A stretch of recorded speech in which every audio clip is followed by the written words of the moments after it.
곽인경 강사님이 어떤 럭비공 같은 자유로운 인생 이야기 듣고 오셨고요. 자, 이분은 어떻게 보면 본 게임이라고 할 수 있을 것 같습니다. 어떤 걸 준비하셨나요? 오늘은 이제 학생들을 가르치면서 이제 인적성 트렌드가 제가 한 10년 넘게 하고 있는 중에 어떻게 이런 것들이 변화를 했는지 이런 얘기를 좀 해보려고 합니다. 네. 일부에서는 이제 학원에서 수학 강의하신 거 얘기를 해주셨는데 그러면 어떻게 하다가 취업 강사로 좀 전향하게 되셨을까요? 결혼을 하고 아이를 키우다 보니까 이제 학원 강의는 좀 접고 이런 인강이나 이런 걸로만 활동을 하고 있었던 중이었는데요. 어떤 분이 대기업 취업 시험을 준비를 같이, 그러니까 학생들 강의를 해보지 않겠느냐라는 제의를 받고 시작을 하게 됐어요. 그래서 이제 시작을 했는데 사실 취업이라고 하는 게 당시 저는 그러니까 한 10년 정도 됐는데 이 취업을 그렇게까지 열심히 공부를 해야 된다고 생각을 하지 못했거든요. 근데 보니까 그냥 준비를 안 하고 다 시험 보는 줄 알았죠, 저는. 근데 준비를 하면 성적이 오른다는 사실을 알고 아이들하고 같이 이제 공부를 하면서 이제 한 명 한 명씩 이제 회사를 이제 합격을 시키다 보니까 또 즐겁고 재밌어서 이 일을 계속 하게 됐죠. 10년 전이면 2010년쯤인데 그때도 뭐 취업 멘토는 있었겠지만 지금만큼 활성화되거나 체계적이거나 그랬었는지 또 궁금한데 어땠나요? 그때는 입사 시험은 아마 시험을 보신 분들은 다 알겠지만 시험장을 보러 가면 시험을 유출하지 않겠다라고 하고 사실은 기출 문제라고 하는 게 수능 같은 거는 시험이 끝나면 문제가 나오잖아요. 근데 입사 시험은 그런 게 없이 다 비밀에 붙여져요. 그래서 그거를 진짜 몇 년도에 몇 번 기출이다라고 하는 건 사실은 저는 거짓말이라고 생각할 정도로 그때는 되게 비밀리에 시험을 보고 시험 본 밖에서 아이들이 인터뷰를 해서 그 문제를 얻어내서 그걸로 강의를 하고 했었거든요. 그래서 지금은 그래도 이런 SNS나 이런 게 훨씬 잘 되어 있기 때문에 문제가 많이 공개되었지만 그때는 정말 시험 보고 나오는 애들 하나 붙들고 막 물어봐서 하나씩 문제를 얻어내서 출구조사처럼 그렇게 해가지고 하나씩 강의를 했는데 그렇게 해서 준비를 시킨 애들은 그때는 요즘에는 워낙에 준비를 많이 하니까 준비를 해도 좀 힘든 면이 있었으면 지금은 제가 문제를 가지고 있다가 그걸 딱 풀면 그게 똑같이 나와서 많이 합격하고 그랬었어요. 지금은 이제 인적성 분야를 담당하고 계신데 그럼 이 인적성 시험이라는 게 언제부터 생각이 난 거예요? 인적성 시험이 되게 오래전부터 있었더라고요. 1993년부터 SK에서 시작을 해서 삼성, 뭐 현대, LG 이렇게 대기업으로 확산이 되다가 조금 더 작은 기업, 조금 더 작은 기업으로 이렇게 퍼져서 요새는 웬만한 기업들이 다 인적성 시험을 보고 있죠. 네. 자, 뭐 IT가 아니라 지능 지수가 업무 생산에 좀 비례가 된다. 뭐 이런 논문들인데 그게 좀 맞는 것 같으신가요? 사실은 그렇게 얘기를 해요. 근데 저는 어떻게 생각하냐면 그러면 지능 지수를 누가 판단을 하느냐, 어떤 기준에 의해서 하느냐. 죄송해요, 그걸 개발하신 분들한테는. 근데 예를 들어 저는 사실은 IQ로는 좀 높은 편이거든요. 근데 저는 제가 머리가 좋다든가 IQ가 어느 정도 나오시나요? 저는 그런 IQ 높은 분들이 계시는 모임에 지금은 회원이 아닌데 어릴 때는 회원이기도 했었어요. 그 좀 낮은 거긴 하지만. 비상하시네요. 이래서 안 되는 거예요. 저가 비상하시네요 하니까 날고 싶잖아요. 노래 안 부르신 게 어디예요? 그래도 일종의 어떤 노력의 증명 정도는 될 수 있을 것 같긴 한데 맞아요. 이게 시대에 따라서 앞서서 이제 트렌드가 있다라고 말씀을 하셨기 때문에 지금 이제 10년 하셨잖아요. 트렌드가 어떻게 바뀌었을까요? 우선 처음에는 정말 IQ 테스트, 지금도 물론 그런 게 많습니다만 IQ 테스트 같은 걸로 시험을 봤었어요. 그래서 이거를 이제 어쨌든 저는 제 개인적인 생각인데 저도 작은 회사를 하고 있지만 똑똑한 사람이 들어와서 내 회사를 발전시켜주면 좋잖아요. 근데 연구 결과에 IQ가 높은 사람이 저는 믿고 싶진 않지만 IQ 테스트를 잘 해서 그걸 통과한 사람들이 회사에 수익을 내준다라는 그런 논문 같은 것도 있고 해서 그거를 바탕으로 해서 처음에는 인적성을 개발했거든요. 그래서 진짜 처음에 라떼는 제가 거의 그 첫 그런 인적성에 처음을 했던 사람이거든요. 그래서 그때는 정말 머리 좋으면 들어갈 수 있다라는 진짜 IQ 테스트 같은 게 나왔어. 친구들이 그랬어요. 그러니까 취업 시험에 상식보다 이런 시험이 처음에 나왔을 때는요. 야, 갔는데 IQ 테스트더라. IQ 높으면은 뭐 붙겠더라. 뭐 이런 얘기를 했었거든요. 네. 그래서 이런 지능이 업무와 이제 좀 긴밀한 이런 관계가 네. 있다라는 얘기를 해서요. 진짜로 IQ 테스트를 바탕으로 인적성을 개발을 했어요. 그러면 하신 분들이. 그 변화에서 트렌드로 봤을 때는 네. 현재는 좀 어떤 트렌드라고 볼 수 있을까요? 현재는 네. 그런 요새는 IQ 테스트를 보지 않잖아요. 네. 여기에 창의성까지 좀 보는 게 아닌가라는 생각을 해요. 시험을 볼 때. 창의성. 어떤 시각적인 사고 같은 것도 좀 중요하지 않을까 요즘에 싶은데요. 시각적 사고라고 네네. 올해부터는 폐지가 됐는데 삼성에서는 시각적 사고를 계속 시험을 보고 있었잖아요. 근데 그게 학생들이 그런 얘기 많이 하거든요. 아, 전개도 알아서 회사 다니는데 무슨 도움이 되냐. 그러게요. 저도 좀 의문이긴 했어요. 이게 연구 네. 결과가 있는데요. 네. 이런 이제 오케스트라에서 음악을 바이올린 음악, 비올라 음악 따로따로 들을 줄 아는 능력이 있는 사람은 업무 효율이 좋다라는 연구 결과도 있고요. 멀티태스킹과 관련이 있는 걸까요? 그럴 수도 있을 것 같아요. 그리고 시각적 사고, 이거는 진짜 연구 결과에 나오는데 네. 시각적 사고뿐 아니라 공간지각 능력이 좋은 사람이 업무 능력이 좋다라는 그런 연구 결과가 있거든요. 네. 그래서 항상 기업에서 놓치지 않는 것 중에 시각적 사고, 공간지각력, 그리고 추리 능력, 도식 추리 이런 것들을 회사에서 항상 시험을 보고 있죠. 네. 아니 근데 당시에 그 시각적 사고를 전문적으로 가르치는 강사가 이제 강사님이 거의 유일했다 뭐 이런 얘기도 있던데. 그게 이게 사실은 기업들이 발표를 할 때 뭐 우리는 그러니까 수능은 이렇게 할 것입니다. 연구를 합니다라고 해서 대충 예상이 어느 정도 가능하잖아요. 근데 기업들은 어느 날 갑자기 빵. 그러니까 삼성이 어땠냐면 2014년 당시에 다른 기업들은 공간지각력이라는 시험이 있었고 네. 2013년 라떼로 돌아가 볼까요? 2013년 말에는 현대자동차가 공간지각을 폐지하겠다고 발표를 했어요. 그리고 몇 달 후에 삼성은 우리는 시각적 사고를 전 정말 시각적 사고라고 그래서 저게 뭐지? 그러게요. 그죠? 생각했어요. 네. 저는 제가 강의하는 과목이라고 생각도 못했고 시각적 사고라는 것을 하겠습니다. 발표를 하고 난 다음에 갑자기 급해진 거죠. 다들 도대체 그게 뭔데? 라고 했을 때 누군가 저에게 얘기해 줬어요. 너 하는 거. 너가 하고 있는 그게 시각적 사고야. 그러니까 갑자기 제가요. 그냥 여기저기서 막 부르더라고요. 원하지 않게 시각적 사고의 전국 유일의 강사가 됐어요. 원하지 않게. 그 당시에 현대자동차나 LG나 LG CNS나 이런 데서 공간지각을 보고 있었고 네. 제가 정말 소수의 아이들을 데리고 공간지각을 강의를 하고 있었기 때문에 갑자기 제가 만삭의 몸으로 전국을 가르치네. 돌아다니면서 당시에 만삭의 몸으로. 네, 그래서 첫 시험을 정말 엄청나게 이제 해서 준비를 시켰었죠. 네. 그러니까 한동안은 이 시각적 사고, 특히 네. 삼성에서 이걸 도입하면서 이 창의력을 테스트하는 그렇죠. 그런 건데 네. 지금은 폐지가 됐습니다. 그러면 2020년이 지나서 2021년이 됐거든요. 지금의 트렌드도 여전히 창의력이다 이렇게 보시는 거예요? 창의력은 근데 네. 죽을 때까지 창의력인 것 같아요. 제 생각은. 이 시각적 사고도 역시 지금은 온라인으로 시험을 보기 때문에 네. 온라인으로 시험 보는데 한계가 있어서 조금 밀렸다고 보지만 연구 결과에 보면요. 네. 시각적 사고라는 것은 업무 능력을 평가하는 가장 좋은 수단이라고 얘기를 하거든요. 그래서 이 코로나가 시각적 사고를 죽이고 코로나가 죽으면 시각적 사고가 다시 살아나지 않을까라고 감히 추측을 해봅니다. 예측하시는 네. 거군요. 네.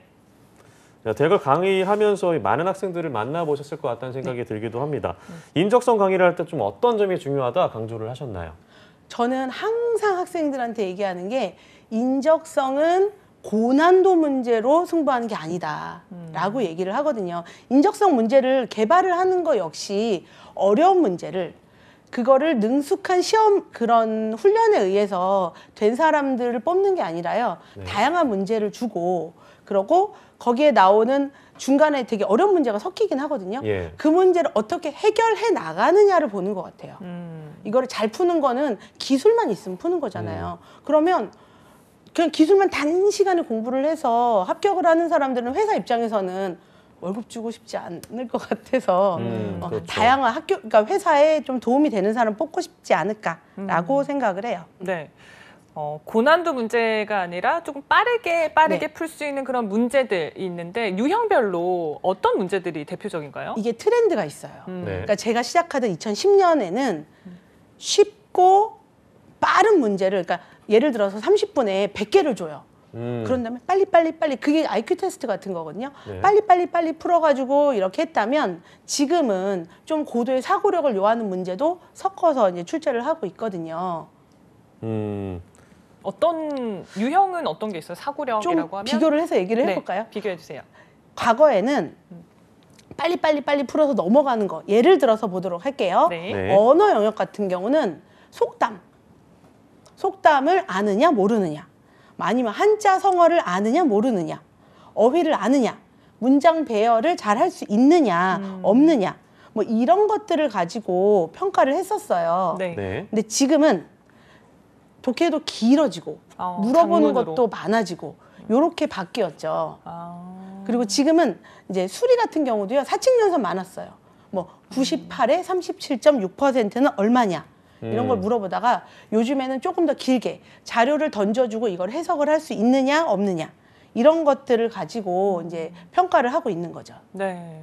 이렇게 트렌드도 바뀌고 유형별로 어떻게 풀어야 될지 또 필요로 하는 어떤 그 능력도 조금씩 다른 것 같습니다. 근데 쌤이 지금까지 정말 많은 학생들을 만나보셨을 것 같은데 학생들이 뭐 공통적일 수도 있고 뭐 개개인별로 다를 수도 있는 여러 가지 고민들이 있잖아요. 문제를 풀 때. 네. 그런 어떤 고민들을 좀 마주하셨을까요? 저는 처음에는 잘만 가르치면 된다고 생각을 했는데 사실 그게 문제가 아니더라고요. 그러니까 수능은 공부만 하잖아요. 근데 취업은 공부만 하는 게 아니라 우선 스펙도 쌓아야 되죠.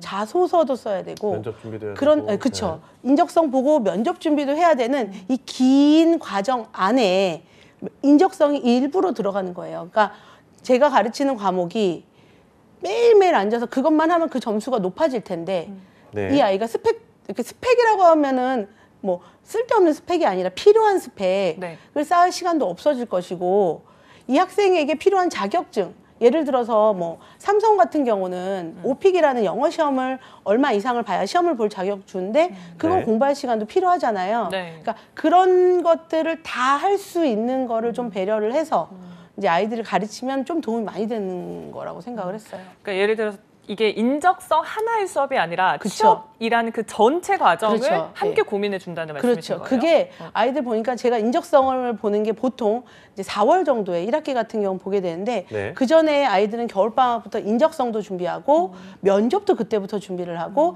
자소서도 준비를 하고 그거에 해당하는 자격증을 따야 되면 자격증도 준비하는 그 과정에서 짧은 시간에 고득점을 받을 수 있는 그런 것들을 같이 고민을 해줘. 사실은 제가 공부를 많이 하면 고득점이야 이렇게 얘기를 한다고 해서 네. 학생들 입장에서는 그렇게 받아들이지 않잖아요. 저는 영어학원도 다녀야 되고요. 전공도 공부를 해야 되고요.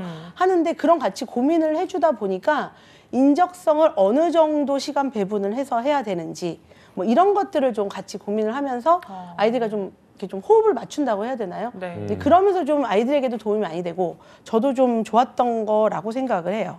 아, 이경 쌤 같은 경우는 저희와 항상 이제 인적성 이제 문제풀이도 네. 해주시는데 그런 식으로 강의를 해주시고 네. 문제를 푸는 학생들은 혼자 공부를 하거나 할 때 네. 기출 문제를 많이 풀어보는 거 그거만으로도 뭐 좀 도움이 되는지 어떻게 준비하는 게 좀 좋을까요? 그 아까 얘기한 것처럼 문제를 사실은 제가 네. 인적성 시험 본 적이 있어요. 아 실제로 가서 보신 건가요? 아니면 세 기출 번 문제를? 정도. 기출 문제는 없어요.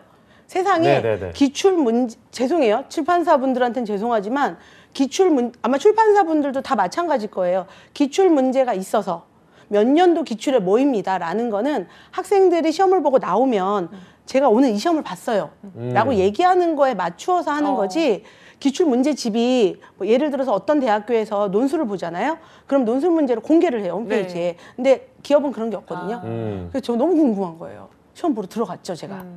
자소서 다 써가지고. 네. 죄송합니다, 지금. 이런 방송에서 얘기해도 되나요, 이런 얘기를?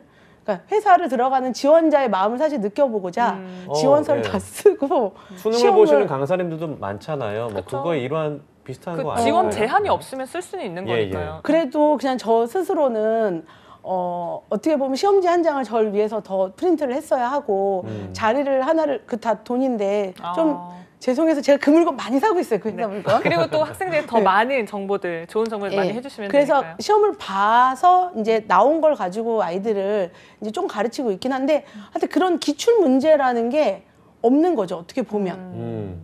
그래서 근데 그 유형별로 출판사별로 정리가 돼 있을 테니 네. 그거 문제를 푸는 것만으로도 네. 도움이 되는 건 맞는 거죠. 그렇죠. 예. 근데 그거를 답을 맞추는 게 중요한 게 아니라 원하는 상황에 예를 들어 30문제가 있으면 15번에 지뢰를 숨겨 놓는단 말이에요. 15번에 어려운 문제를. 예. 근데 그거를 캐치하는. 직무적 적성고사는 그거를 버리는 것도 답이거든요. 아. 그러니까 이런 문제 그런 것도 문제 해결력이에요. 네. 그러니까 문제를 풀 줄 아는 게 1번이고 그 다음에는 이 문제를 갈 거냐 아니면 버릴 거냐 이런 것들도 되게 큰 도움이 되는 거라서 아이들하고 같이 고민을 한 거죠.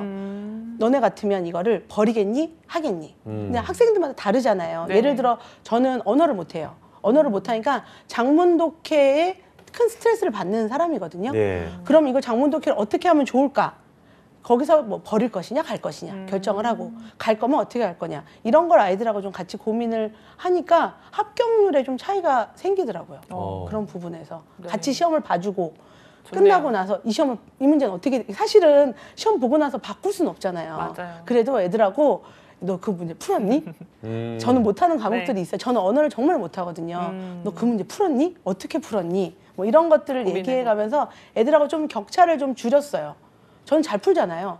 너 왜 못 풀었어? 이러면 애들이 아니 선생님 저는 힘든데 왜 그러세요? 할 수도 네. 있으니까 그런 저거 못 푸는 문제도 같이 풀어가면서 조금 격차를 줄여가려고 했죠.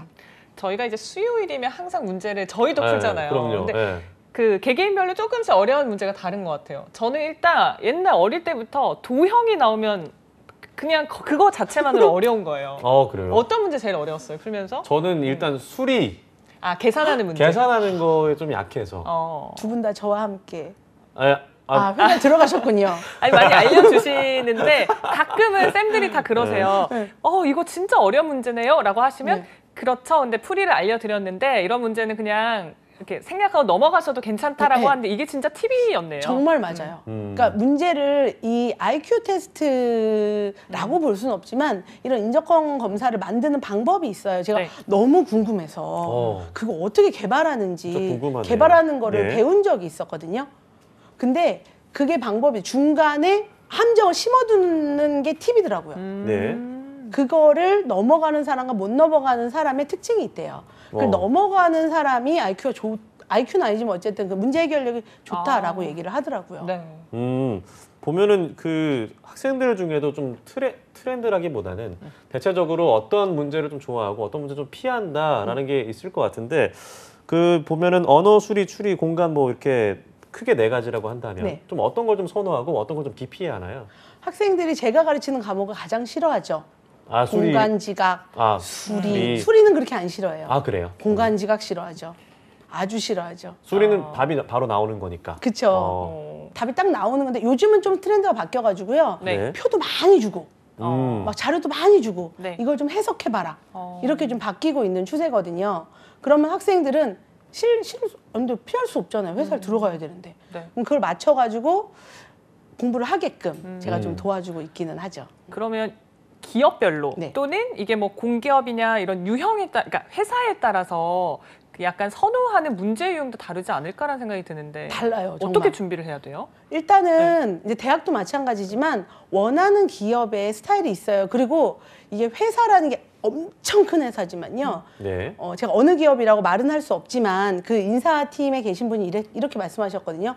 우리는 인적성에 그리고 그 아이들 그런 그 성격 테스트 하잖아요. 거기에 우리 회사의 코드를 심어놓고 우리 회사 사람들하고 비슷한 걸 뽑는다라는 얘기를 하신 적이 있어요. 네. 그러면 거꾸로 보면 나도 나랑 맞는 기업을 선택을 해야 되는 거잖아요. 그러니까 나한테 맞지 않는 기업을 들어가면 3년, 뭐 4년 있으면 퇴사를 해요. 아이들이. 전 거긴 안 맞는 것 같아요. 근데 야, 너 들어갈 때부터 알고 있었잖아 라고 얘기를 하는데 그때는 취업이 급해서 그랬어 이런 얘기를 하거든요. 근데 저는 학생들한테 항상 얘기하는 게 내가 가려는 기업이 나랑 맞으면 가서 충성을 다해서 일을 하는 거고 안 맞으면 몇 년 못 다니고 그만두느니 저는 맞는 곳을 찾으라고 하기 때문에 그 회사에 저를 맞추지 말고 네. 네. 나랑 맞는 기업을 찾아서 거기에 올인을 하면 그건 되게 좋은 방법인 것 같더라고요. 네, 진짜 회사의 DNA가 그쵸. 어떻게 보면 좀 심어져 있는 맞아요. 시험이다. 네, 네, 네. 오, 이건 좀 재밌네요. 그래서 그러게요. 저는 그게 꼭 중요하다 생각을 합니다. 네. 네. 인적성 문제 저희가 이렇게 얘기는 하지만 정말 쉽지 않습니다. 막상 풀어보면 또 어려움들이 항상 있는데 쌤이 조금 추천하시는 어떤 훈련법, 재미있는 훈련법 어떤 게 있을까요? 저는 요새 저는 이제 도형이나 수학을 많이 가르치는 편이거든요. 네. 그럼 도형은 보기만 해도 토할 것 같잖아요. 괜찮나요? 토할 저는 것 그렇습니다. 저는 도형 좋아합니다. 네. 아, 네. 그렇습니다. 그림을 미술을 그리기 했기 때문에. 네. 네. 그래도 막 이거를 보이지 않는 면을 찾으라든지 전개도에서 이거를 막 돌려요. 네. 270도를 돌리고 뭐 90도를 막 돌린 다음에 찾으라고 하면 화나요. 저도 어쩔 때 막 화나거든요. 네. 근데 그게 게임화되면 좋아요. 그래서 게임이 보면 되면 좋죠. 앱에도 재밌죠. 되게 좋은 것들이 있기 때문에 네. 일단은 인적성 검사를 준비하는데 그걸 공부라고 일단 생각을 하면 너무 힘들거든요. 네. 네네. 근데 앱 같은 걸 보면 즐거운 앱들이 있어요. 인생은 즐거운 요즘 거니까. 많이 나오겠네요. 예. 예. 그래서 그런 것들을 보고 예를 들어 퀴즈 같은 것도 상식이 난 모자라다. 그럼 상식 퀴즈 앱을 해요. 막 가다가 이렇게 달려가면서 하나씩 풀면서 가는 앱 있잖아요. 네. 그런 즐거움을 찾아가면서 전공도 공부하고 할 게 많으니까 같이 하면 어떨까라고 저는 생각을 하죠. 네, 약간 어. 게임처럼 시험 문제를 풀어보자. 게임처럼 긍정적으로 알겠습니다. 생각하면서 재밌게. 네. 인생은 행복한 거니까요.